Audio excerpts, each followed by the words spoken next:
नमस्कार, मैं हूं अरुण तोमर। आप देख रहे हैं स्वराज एक्सप्रेस जनता मांगे जवाब में आपका स्वागत है। मध्य प्रदेश के खजुराहो में प्रधानमंत्री नरेंद्र मोदी ने केन बेतवा नदी लिंक परियोजना और अन्य विकास परियोजनाओं की आधारशिला रखी है। इस परियोजना से मध्य प्रदेश के बुंदेलखंड संभाग के लोगों को सिंचाई और पेयजल से जुड़ी समस्याओं से छुटकारा मिलेगा। इसके बाद अब परियोजना को लेकर सियासत शुरू हो गई है। केन बेतवा नदी जोड़ो परियोजना की शुरुआत होने के बाद इस मामले में सियासत भी शुरू हो गई है। मामले में समाजवादी पार्टी के अध्यक्ष और यूपी के पूर्व सीएम अखिलेश यादव ने बड़ा बयान दिया। उसके साथ ही कांग्रेस नेता जयराम रमेश ने इस योजना को कटघरे में खड़ा कर दिया। वहीं सीएम डॉक्टर मोहन यादव ने जयराम रमेश के बयान पर पलटवार करते हुए कांग्रेस पर जमकर निशाना साधा है। उन्होंने कहा कि केन बेतवा को लेकर जयराम रमेश ने जो बयान दिया है उसके पीछे के भाव राहुल गांधी के हैं। इसलिए कांग्रेस को यह स्पष्ट करना होगा कि वह बुंदेलखंड का विकास चाहती है या फिर बुंदेलखंड के विकास की विरोधी है। कि जयराम रमेश बोल रहे हैं या बता रहे हैं, लेकिन जयराम रमेश के पीछे पीछे ये पूरे भाव राहुल गांधी के, कांग्रेस परिवार के हैं। ये शब्द इनके नहीं है, इनकी लाइन ही विकास विरोधी है। दरअसल कांग्रेस नेता जयराम रमेश ने केन बेतवा लिंक परियोजना को लेकर ट्वीट किया था, जिसमें उन्होंने केन बेतवा लिंक परियोजना को मध्य प्रदेश के पन्ना टाइगर रिजर्व के लिए खतरा बताया था। कांग्रेस नेता ने अपने ट्वीट में लिखा, केन बेतवा नदी जोड़ो परियोजना से उस टाइगर रिजर्व का 10% से अधिक मुख्य क्षेत्र जलमग्न हो जाएगा। इससे न सिर्फ बाघों के आवास बल्कि गिद्धों जैसी अन्य प्रजातियां भी नष्ट हो जाएंगी। पारिस्थितिकी तंत्र 2 भागों में बंट जाएगा। 23 लाख से ज्यादा पेड़ काटे जाने हैं। कंस्ट्रक्शन गतिविधियों के कारण गंभीर रूप से व्यवधान उत्पन्न होगा। बहरहाल सत्ता पक्ष और विपक्ष में योजना को लेकर वार पलटवार जारी है। ऐसे में देखने वाली बात ये होगी कि योजना का आम जनता को वाकई कितना फायदा मिल पाता है। सलमान खान, स्वराज एक्सप्रेस। विकास का विरोध, इस मुद्दे पर चर्चा के लिए हमारे साथ मौजूद हैं अजय धवले हैं, बीजेपी प्रवक्ता हैं, राम पांडे जी हैं, कांग्रेस प्रवक्ता हैं, सत्यप्रकाश शर्मा जी हैं, वरिष्ठ पत्रकार हैं। आप तीनों ही मेहमानों का स्वराज एक्सप्रेस में बहुत बहुत स्वागत है। पहला सवाल अजय धवले जी से कर लेते हैं, बीजेपी प्रवक्ता हैं। अजय जी, केन बेतवा लिंक परियोजना के कई फायदे सरकार गिना रही, लेकिन धरातल पर उतरने से पहले इसके विरोध के स्वर गूंजने लगे हैं। अरुण जी, आपको हमको ये देखने की आवश्यकता है कि जिन्होंने आरोप लगाए हैं वो जयराम रमेश जी जब देश के MOEF के मिनिस्टर थे, तो उनके कार्यकाल में ही उन्होंने इस पूरी परियोजना की, बहुत महत्वाकांक्षी परियोजना है, उन्होंने इस परियोजना के क्रियान्वयन को लेकर, इस परियोजना के महत्व को लेकर उन्होंने खुद आपत्ति ली थी। जब वो देश के वन एवं पर्यावरण मंत्री थे, उनका ये कहना था कि इससे लाभान्वित होने वाले लोगों का एक तो उनका लाभ को दरकिनार करते हुए हम जो पर्यावरण की बात वो आज कर रहे हैं, यही प्रश्न उन्होंने तब भी रखा था। लेकिन हम सब जानते हैं कि केन बेतवा इतना महत्वाकांक्षी प्रोजेक्ट होते हुए विगत 20 वर्षों से सारणी लंबित था। उसमें विभिन्न एनजीटीज में प्रकरण थे, सर्वोच्च न्यायालय तक के कुछ लोग गए, लेकिन सारे आरोप का पटाक्षेप होकर जब इस परियोजना को गति मिली और प्रधानमंत्री श्री नरेंद्र मोदी जी की सरकार आने के बाद की, जिस प्रकार से हमारे श्रद्धेय अटल बिहारी वाजपेयी जी का सपना था कि देश में नदियों को जोड़ के ऐसे भूभाग में भी पानी पहुंचाया जाए जहां पानी उपलब्ध नहीं होता। सूखा बुंदेलखंड है, जो प्यासा बुंदेलखंड था, उसकी प्यास बुझाने वाली ये महत्वाकांक्षी प्रकल्प के जब हम शिलान्यास की ओर जा रहे हैं, तब उस समय आरोप प्रत्यारोप की राजनीति में कांग्रेस विकास का भी विरोध कर रही है। कांग्रेस देश का तो विरोध करती थी, लेकिन अब देश में हो रहे विकास का भी विरोध किस प्रकार से करते हैं। धवले जी, आप अपने फायदे बता दीजिए, आप उतने फायदे बताइए कि विरोध ना करें लोग आपके समर्थन में आए। अरुण जी, इस योजना के फायदे आप देखिए कि अखिलेश यादव जी की प्रेस उठाकर देख लीजिए। अखिलेश जी खुद कहते हैं, इंडिया अलायंस के पार्टनर है, कहते हैं कि हमने दबाव बनाया था तत्कालीन यूपी सरकार की कि ये महत्वाकांक्षी प्रकल्प क्या होना चाहिए। जो लोग विकास के प्रति समर्पित हैं, जो लोग सूखे बुंदेलखंड की प्यास बुझाना चाहते हैं, क्योंकि 40 लाख लोगों तक पेयजल पहुंचाने की ये योजना 6.5 लाख हेक्टेयर से 8.5 लाख हेक्टेयर के आसपास सिंचाई का रकबा और 44 करोड़ रुपए की महत्वाकांक्षी प्रकल्प, जिसमें 90% केंद्र सरकार का अनुदान है। तो जब ऐसा प्रकल्प किसी प्रदेश की विकास की गति बढ़ाने वाला प्रकल्प है, उसकी मंशा पे, उस पे जिन लोगों ने उस प्रोजेक्ट को दिशा दी, कि मंशा पे जिस सवाल उठाए जा रहे हैं, तो निश्चित रूप से ऐसे विपक्ष को हम हास्यास्पद बयान ही कहेंगे कि आज पूरा मध्य प्रदेश, पूरा बुंदेलखंड आज आदरणीय प्रधानमंत्री श्री नरेंद्र मोदी जी और जो श्रद्धा अटल जी ने विजन दिया था, उस विजन को धन्यवाद देता है कि मध्य प्रदेश का ये देश का पहला रिवर लिंकिंग का जो प्रोजेक्ट, इंटरलिंकिंग प्रोजेक्ट में निश्चित तौर पर सफल होगा। और हम आज जी बिल्कुल प्रदेश वालों की ये जो आशा बिल्कुल है, धवले जी, उस राम आशा पांडे के जी हमारे साथ साथ कांग्रेस प्रवक्ता, उनसे सवाल कर लेते हैं। राम पांडे जी, आप कैसे देखते हैं योजना? विकास का प्रतीक है या फिर विनाश का? क्योंकि कांग्रेस की तरफ से स्वर गूंजने लगे हैं, विरोध के स्वर हैं। डिसाइड होगा, क्योंकि पक्ष विपक्ष को चर्चा करनी चाहिए, फायदे क्या है, नुकसान क्या है और फिर इसका सॉल्यूशन क्या है, जी आगे बढ़ाने का तरीका क्या है, बंद करने का तरीका क्या है। तो हम और आप जो डिबेट कर रहे हैं वो इसीलिए कर रहे हैं। और जहां तक जयराम रमेश जी ने कहा है, तो जयराम रमेश जी IIT मुंबई से 1975 में पास आउट है। उन एमटेक अमेरिका से किया हुआ है, वन पर्यावरण मंत्री रह चुके हैं, जी तो उनके पास पर्याप्त अनुभव है। वो मोहन यादव जी और नरेंद्र मोदी जी दोनों से कहीं बहुत ज्यादा अनुभवी और कहीं बहुत ज्यादा शिक्षित है, पर्यावरण के बारे में वो समझते हैं। और उन्होंने विशेषकर जो बात कही है वो पन्ना टाइगर रिजर्व के बारे में कही है, जी जिसको डेवलप करने में करीब 50 साल लग गए। 1981-82 में ये पन्ना टाइगर रिजर्व शुरू किया गया था और एक भी वहाँ बाघ नहीं था। धीरे धीरे वहाँ आज 90 के आसपास बाघ हैं और भी कई वन्य प्राणी हैं। यूनेस्को ने उसको एक तरह से संरक्षित क्षेत्र घोषित कर रखा है। तो पांडे जी, यहाँ मैं आपको एक चीज और बता दे रहा हूँ। कल इस मुद्दे पर कल भी चर्चा हुई थी, बताया गया था बीजेपी की तरफ से कि वहां टनल बना देंगे और जो बाघ हैं और जो जीव जंतु हैं उन्हें कोई दिक्कत नहीं होगी। जी जी, तो इसीलिए तो चर्चा कर रहे हैं जी देखिए, पहली बात तो बीजेपी के पास पैसा ही नहीं है। केंद्र सरकार और प्रदेश सरकार दिवालिया हो चुकी है। ये नौटंकी चल रही है। 11 साल से मोदी जी की नौटंकी चल रही है, 6 साल से अटल जी की चली थी।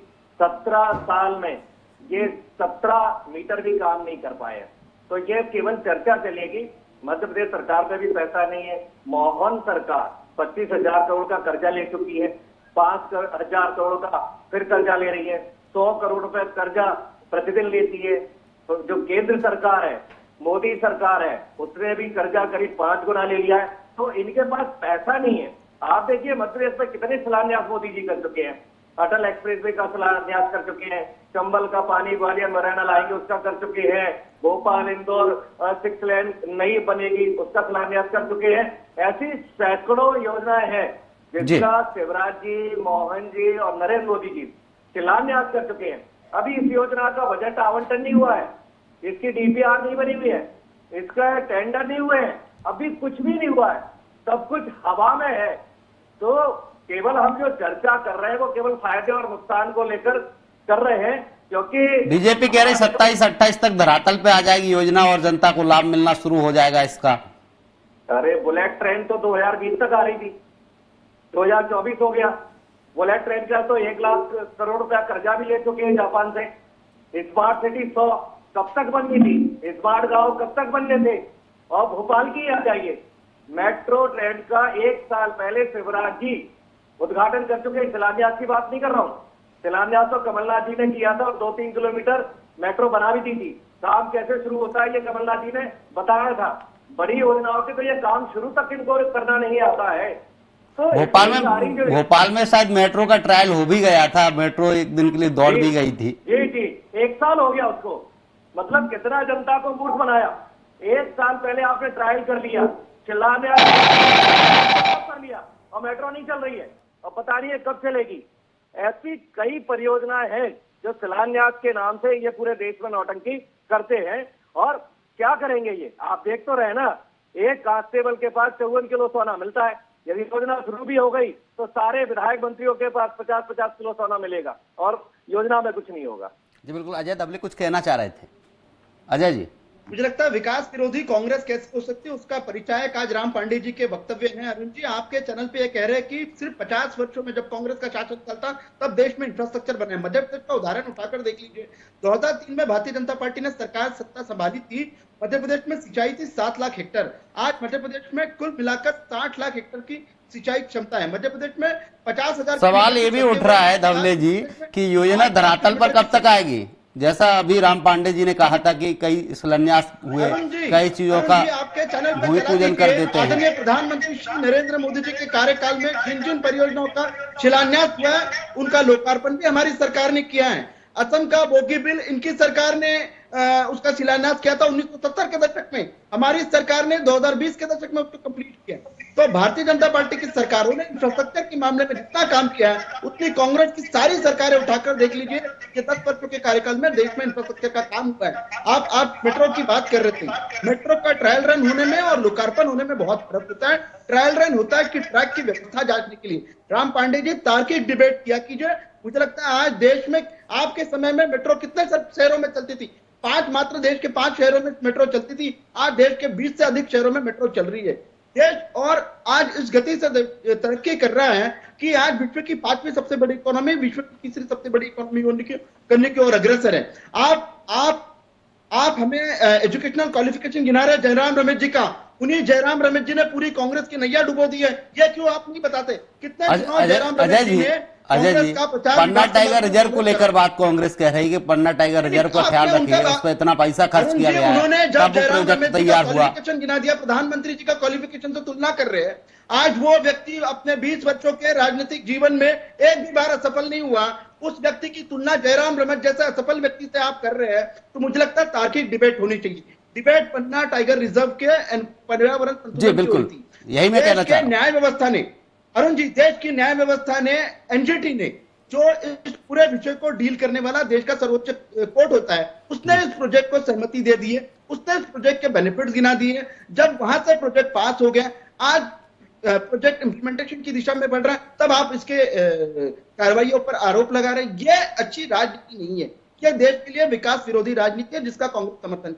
जी राम पांडे जी, एनजीटी से सहमति सरकार को मिल चुकी है, वहां कोई आपत्ति नहीं जताई गई है, आपत्ति अब आपकी तरफ से जताई जा रही है। नहीं, हम तो चाहते हैं जल्दी से जल्दी काम शुरू हो और जल्दी से जल्दी पूरा हो, जैसा ये कह रहे हैं, लेकिन सरकार के पास पैसा नहीं है। और अभी आप देखिए, 1-2 साल पुरानी बात है, श्योपुर में कूनो अभ्यारण्य का विस्तार किया गया, उसमें 4-6 चीते छोड़े गए थे। विश्व स्तर पर डंका बजाया था कि हम वन्य प्राणी के लिए काम कर रहे हैं, वनों के लिए काम कर रहे हैं, पर्यावरण के लिए काम कर रहे हैं। वहीं पन्ना में जो रिजर्व टाइगर है, जो बना हुआ है, जिसमें हमारे टाइगर, अन्य वन्य प्राणी रह रहे हैं, हम उनको डैमेज कर रहे हैं। अरुण जी फिर से झूठ बोल रहे हैं आपके चैनल पर। तो आगे डबल मीनिंग की हम बात कर रहे हैं। फिर ये कह रहे हैं कि हम शिलान्यास भी करते हैं, उद्घाटन भी करते हैं। एक स्मार्ट सिटी का आप बताइए, किसका स्मार्ट सिटी का आपने उद्घाटन किया है? आपने गांव लिए कौन से गांव का उद्घाटन किया है? आपने 2 करोड़ रोजगार की बात कही थी, 2022 तक सबको मकान दे देंगे, डबल आय कर देंगे, नोटबंदी की योजना। पांडे जी, आज योजना पे बात कर लेते हैं, कैन बेतवा लिंक परियोजना पर चर्चा कर लेते हैं, क्योंकि समय। और ये जनता को मूर्ख भी बनाते हैं। कई नदियां, जो छोटी नदियां हैं, वो बड़ी नदी पे जाती है। इन्होंने कहा बेतवा नदी, अरे वो जाती है, लेकिन यहाँ ये भी है, कई छोटी नदियां हैं जिनमें पानी नहीं रहता। जैसे गर्मी के मौसम में देखा जाए, कई नदियां सूख जाती है, अगर उनमें पानी बहेगा तो उसका फायदा वहां के क्षेत्रवासियों को मिल जाएगा। नहीं, उसमें ये इनकी कोई योजना नहीं है। जिन नदियों में ऑलरेडी पानी है, जो नदियां आपस में आगे जाकर जुड़ती हैं, ये सभी नदियां यमुना में जाती हैं, कुछ नदियां चंबल में जाती है, चंबल आगे जाके यमुना में जाती है। जो देश में 70 साल से जो नहरें बनाई जा रही है, उसी नहर बनाने को ये नदी लिंक परियोजना कह रहे हैं। उसको एक हमारा ऑब्जेक्शन इसलिए है कि जब पन्ना टाइगर रिजर्व को डैमेज कर रहे हैं, 23 लाख पेड़ काटे जाएंगे। तो आप कहिए ना, 23 लाख पेड़ काटे जाएंगे तो हम 1 करोड़ पेड़ लगाएंगे। आप उसका कुछ अल्टरनेट दीजिए। हम लोग सवाल इसलिए उठाते हैं कि देश का नुकसान ना हो, हमारा पर्यावरण सुरक्षित रहे, बायोडायवर्सिटी सुरक्षित रहे, लोगों को शुद्ध ऑक्सीजन मिलती रहे। जी बिल्कुल, सत्यप्रकाश शर्मा जी हमारे साथ वरिष्ठ पत्रकार, उनसे सवाल ले लेते हैं। सत्यप्रकाश शर्मा जी, नदी जोड़ो परियोजना थी, अब केन बेतवा लिंक परियोजना उसी के तहत आ गई है। अब धरातल पर उतरने से पहले उस परियोजना का विरोध हो रहा है, आपकी टिप्पणी चाहूंगा इस पर। पहले तो थोड़ा सा परियोजना पर प्रकाश डालना यहाँ मुझे जी। इसमें कोई दो राय नहीं कि रिवर लिंकिंग जी के पीछे एक मेजर सोच जो है, लेकिन उसके आफ्टर इफेक्ट भी हैं, उन पर भी मैं चर्चा करूंगा। वो ये है कि कहीं ना कहीं बॉर्डर की सिक्योरिटी हो, एक चीज। दूसरी उसका जो महत्वपूर्ण इशू है वो ये है कि जब बाढ़ आती है उसको कैसे कंट्रोल किया जाए, या जहां सूखा होता है, पानी की अवेलेबिलिटी नहीं होती है, वहां कैसे बना। इस कंसेप्ट को लाने अटल बिहारी वाजपेयी का बड़ा विजन माना जाता है। उस विजन को लेकर भारतीय जनता पार्टी की सरकार आगे बढ़ा। देखिए, इसमें कोई दो राह नहीं। अगर जो डॉट प्रोन एरियाज हैं, सच लाइक जैसे मान सकते हैं हम बुंदेलखंड एरिया, जिस पर एक बड़ा धब्बा है, वो धब्बा है क्या? Migration of labourers. जब पानी की कमी होती है, वहां सूखा गर्मियां स्टार्ट होती हैं, तो लोग वहां माइग्रेशन करते हैं, क्योंकि वहां पर उपजाऊ भूमि नहीं है। अगर उसको उपजाऊ बनाने के लिए, यानी कि भूमि को एग्रीकल्चरली ग्रोथ करने के लिए ये स्टेप है, बेहतर है। वहां पर पानी होगा तो इंडस्ट्रियल ग्रोथ आएगा, ये भी बहुत अच्छी चीज है। रिवर लिंकिंग का कंसेप्ट गलत नहीं है, लेकिन प्रकृति से जब हम परे जाते हैं तो कुछ परेशानियों का सामना भी हमें करना पड़ता है, कुछ आहुतियां भी हमको देना पड़ती हैं। जैसे हम माइन से कुछ चीज निकालते हैं अपने उपयोग के लिए, तो हम कहीं ना कहीं प्रकृति से कुछ खिलवाड़ तो कर रहे हैं, उसका दोहन तो कर रहे हैं। ठीक वैसे ही इसको मान सकते हैं कि ये प्रकृति से छेड़ाछाड़ी तो होगी, लेकिन विकास ऐसा हो जो सस्टेनेबल हो, यानी डेवलपमेंट कैसा हो, सस्टेनेबल हो। इस चीज को ध्यान में रखा जाए। जयराम रमेश जी, देखिए एक चीज बताएं, वो पर्यावरणविद भी हैं, farmer forest and environmental minister भी हैं, और वो विद्वान है, उनकी विद्वता पर कोई सवाल नहीं कर सकता है, चाहे वो किसी पॉलिटिकल पार्टी के आदमी हो। इंटेलेक्ट आदमी की हमेशा हर जगह कीमत होनी चाहिए। उन्होंने जो अपनी चिंता व्यक्त की है, भले ही उन्होंने प्रधानमंत्री पर क्या आक्रमण किया ये गलत है, लेकिन चिंताएं हर व्यक्ति को, देश के को किसी भी प्रोजेक्ट, किसी भी डेवलपमेंट में सस्टेनेबिलिटी मेंटेन करने के लिए की जा सकती है। उन्होंने कहा कि 2009 में बाघ समाप्त हो गए थे पन्ना टाइगर रिजर्व में। अगर आज मध्य प्रदेश टाइगर स्टेट है, कहीं ना कहीं मध्य प्रदेश की जो रही सरकारें हैं, उनका बड़ा प्रयास तो रहा है। आप ये तो कह रहे हैं कि 90 टाइगर हैं, तो आप ये भी तो कहिए मध्य प्रदेश का प्रयास भी, सरकार 20 साल से भारतीय जनता पार्टी की, उसके प्रयास रहे होंगे, तभी तो मध्य प्रदेश टाइगर स्टेट है।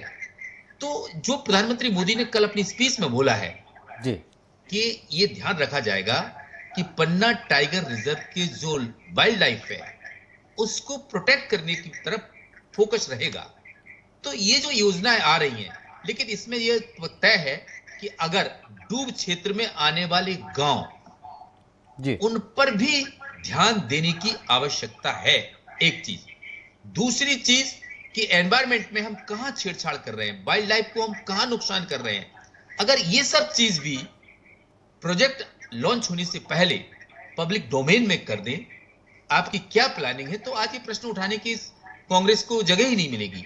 लेकिन देखिए एक चीज जरूर है, जब कोई विकास होता है तो विकास के पीछे कुछ ना कुछ चीजें ऐसी जरूर आती हैं कि हमें कुछ परेशानी उठाना पड़ती हैं। जैसे आप देखिए, कोयला निकाला जाता है, कोयला से पावर आ रहा है तो एनवायरमेंट में भी तो धुआं जा रहा है, और हम जमीन को खोदते चले जा रहे हैं, वो भी तो नुकसान दे रहे हैं, जिससे भूकंप आने की संभावनाएं होती है। तो मेरा कहने का तात्पर्य यह है कि जब भी कभी विकास होगा तो कुछ परेशानियां आएंगी, लेकिन उन परेशानियों को सॉल्व करने के भी तरीके होते हैं, जिसमें आपने देखा यूनाइटेड नेशन ने 17 गोल्स दिए हैं सस्टेनेबिलिटी के लिए, सस्टेनेबल डेवलपमेंट गोल्स जिनको कहते हैं। अगर उन गोल्स को दिमाग में रखकर किसी योजना, तो निश्चित रूप से वो योजना भी कारगर होगी और हमें जो डेवलपमेंट होगा वो सस्टेनेबल। अजय जी हमारे साथ हैं, बीजेपी प्रवक्ता हैं। अजय जी, आपकी डबल इंजन की सरकार है, प्रधानमंत्री लगे हैं, मुख्यमंत्री लगे हैं, जो विरोध कर रहे हैं उन लोगों को आप संतुष्ट क्यों नहीं कर पा रहे हैं? उन्हें बिठाइए, चर्चा कीजिए, कहां दिक्कत है? अरुण जी, इस पूरे प्रोजेक्ट का केन बेतवा रिवर का नेशनल जो प्रोजेक्ट है, इसका एनवायरमेंट इम्पैक्ट असेसमेंट स्टडी जो है कि इससे पर्यावरण पे क्या प्रभाव पड़ने वाला है, पर्यावरण की अनुमतियां कैसे इस परियोजना को मिली है, ये सारा का सारा डॉक्यूमेंट पब्लिक डोमेन में है। यदि आपको लगता है, आप हम सभी को पब्लिक डोमेन से निकाल के पढ़, बार बार एक सवाल इसमें जरूर आ रहा है अजय जी, मैं बताना चाहूंगा, पन्ना टाइगर रिजर्व का सवाल बार बार आ रहा है कि पन्ना टाइगर रिजर्व को दिक्कत होगी, वहां जानवरों को खतरा होगा, तो बता दीजिए, खुल के चर्चा कीजिए उस पर। अरुण जी, मैं यही कह रहा हूं कि ये पब्लिक डोमेन में है। एनजीटी में यह प्रकरण चला था पन्ना टाइगर रिजर्व के लिए, वो प्रकरण का एक किस प्रकार से पन्ना टाइगर रिजर्व को अनअफेक्टेड करते हुए वहां के वाइल्ड लाइफ को प्रोटेक्ट करते हुए इस प्रोजेक्ट की सस्टेनेबिलिटी को इंश्योर किया गया। ये सारी बातें पब्लिक डोमेन में है। आज जो इनको स्वप्न आया जयराम रमेश जी को, जयराम रमेश जी जिस प्रकार से राम जी ने कहा कि बहुत विद्वान व्यक्ति है, मानते हैं विद्वान व्यक्ति है, विद्वान व्यक्ति वो उस डॉक्यूमेंट को पढ़ के पब्लिक डोमेन में ला सकते हैं।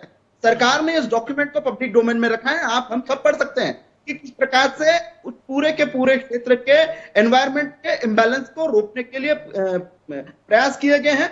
उस पूरे के पूरे क्षेत्र के लिए पर्यावरण का असंतुलन ना हो, इसके लिए सरकार ने प्रयास किए गए। और आज ये प्रोजेक्ट जब इसको सारी की सारी एनवायरमेंट की अनुमतियां, सारी की सारी फिजिबिलिटी की अनुमतियां मिल गई हैं, उसके बाद यदि कांग्रेस आरोप लगा रही तो उसको आप समझ सकते हैं कि सिर्फ विकास को डिरेल करने की मंशा है। राम जी, आप हम सभी विकास के पक्षधर होने चाहिए, चाहे आपकी सरकार रहे हमारी सरकार रहे। जब इतना महत्वाकांक्षी प्रोजेक्ट 41 लाख लोगों को पेयजल मिलने वाला है, 6.5 लाख हेक्टेयर से अधिक की सिंचाई इंश्योर होने वाली है, दो राज्य सरकारें जिस प्रकल्प से लाभान्वित होने वाली है, उसके भी मंशा पे यदि आप सवाल उठाएंगे तो मुझे लगता है देश की जनता आपको माफ नहीं करेगी। जी बिल्कुल राम पांडे जी, विरोध करना ही एकमात्र समाधान है या सरकार को सलाह देकर सरकार से बात कर मुद्दे का हल निकाला जाए? देखिए, चर्चा तो होनी चाहिए जी। और 2014 के पहले पक्ष विपक्ष में चर्चा होती थी, चाहे वो अटल जी की सरकार रही हो या मनमोहन सिंह जी की रही हो या उनके पहले की सरकारें रही हो। लेकिन 2014 के बाद चर्चा करना बंद कर दी गई है। एकदम फैसले थोप दिए जाते हैं, जैसे नोटबंदी का फैसला थोप दिया गया, गलत जीएसटी का फैसला थोप दिया गया, ऐसे कई फैसले हैं जो थोप दिए जाते हैं। अब पर्यावरण की बात चल रही है। आज देखिए, देश के लोगों को ये नहीं पता है कि पर्यावरण मंत्री कौन है, तो कैसे ये काम पूरा होगा? पर्यावरण की चिंता कौन करेगा? पर्यावरण मंत्री का तो पता भी नहीं। ठीक है, जिस डिपार्टमेंट में ये नदी जोड़ो परियोजना आती है उस डिपार्टमेंट के मंत्री का पता नहीं। तो जब मंत्रियों का नहीं पता है, अधिकारियों का नहीं पता है कौन काम कर रहा है, केवल 2 आदमी का नाम पता है जनता को, अमित शाह और मोदी, तो कैसे ये परियोजनाएं पूरी रहेंगी? और हम जो चिंता कर रहे हैं विशेषकर पर्यावरण की कर रहे हैं। अभी पानी की बात चली थी, सत्यप्रकाश जी ने सही कहा कि पानी की मनरेगा एक ऐसी योजना है कि हर गांव में 10-10 तालाब बन चुके हैं।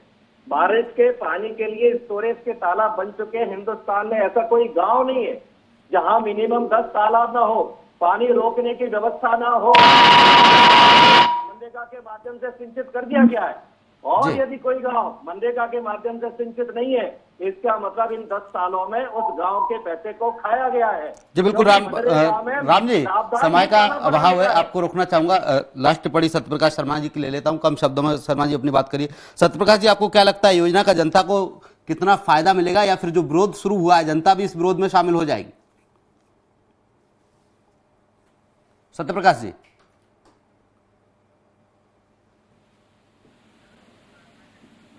संपर्क नहीं हो पा रहा, समय का अभाव है। हमारे साथ चर्चा करने के लिए जुड़े अजय धवले बीजेपी प्रवक्ता, राम पांडे जी हमारे साथ कांग्रेस प्रवक्ता और सत्यप्रकाश शर्मा जी हमारे साथ वरिष्ठ पत्रकार जुड़े। आप तीनों ही मेहमानों का तमाम चर्चा के लिए बहुत बहुत शुक्रिया। फिलहाल के लिए जनता मांगे जवाब में इतना ही। आप देखते रहिए स्वराज एक्सप्रेस। नमस्कार।